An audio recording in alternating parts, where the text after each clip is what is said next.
Instant de prière pour remercier l'Éternel Dieu pour tous ses bienfaits et exécution de l'hymne national. C'est de cette manière que l'Union pour la République a procédé à la cérémonie de l'entrée politique 2024-2025 et la célébration de son 3e anniversaire. La province du Haut-Ogooué, précisément la ville de Mwanda, a été à l'honneur. Des moments importants pour les républicains venus des 4 coins du Gabon afin de donner un cachet particulier à ces 2 événements.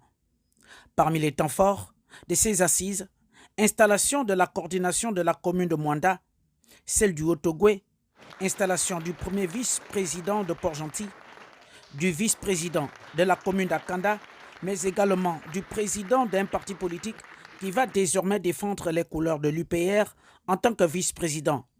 Le secrétaire général en exercice dresse ici le bilan des activités menées au cours de l'année et se dit satisfait du travail abattu sur le terrain. En tant que secrétaire général, j'avais pour mission de préparer les élections de 2025, d'août 2025 et d'implanter le parti à travers tout le territoire. Et vous comprendrez que, en ce qui concerne les élections, nous sommes en plein travail. Et j'ai remis, séance tenante, au président du parti, un document sur toutes les adhésions que nous avons déjà.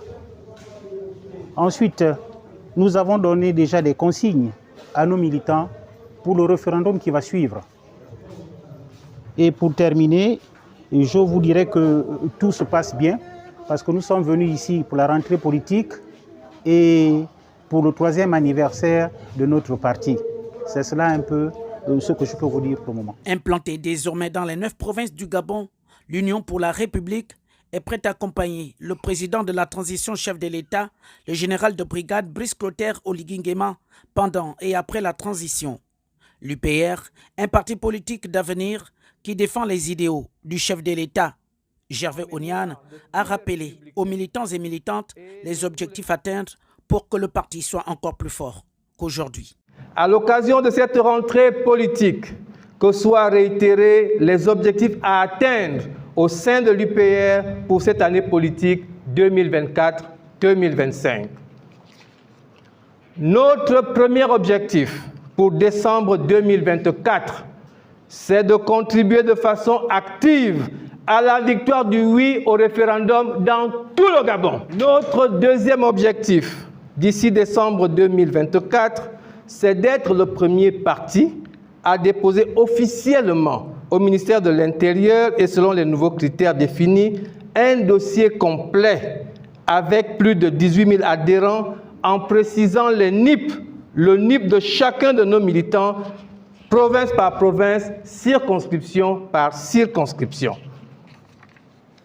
Notre troisième objectif, après la victoire du oui au référendum et l'adoption de la nouvelle constitution de la République gabonaise qui conduira aux nouvelles élections, notre troisième objectif, effectivement, c'est d'organiser en mars 2025 un grand congrès d'investiture qui se tiendra à Libreville avec les délégations de l'UPR venues des 9 provinces du Gabon. Au sortir de cette belle cérémonie, riche en couleurs, certains cadres du parti se sont exprimés. Il a été clair, vraiment il a été clair, la consigne est claire. L'UPR a déjà son candidat aux prochaines élections présidentielles de 2025.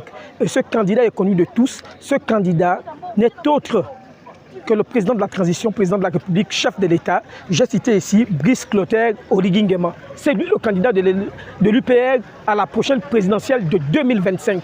Et nous allons le soutenir.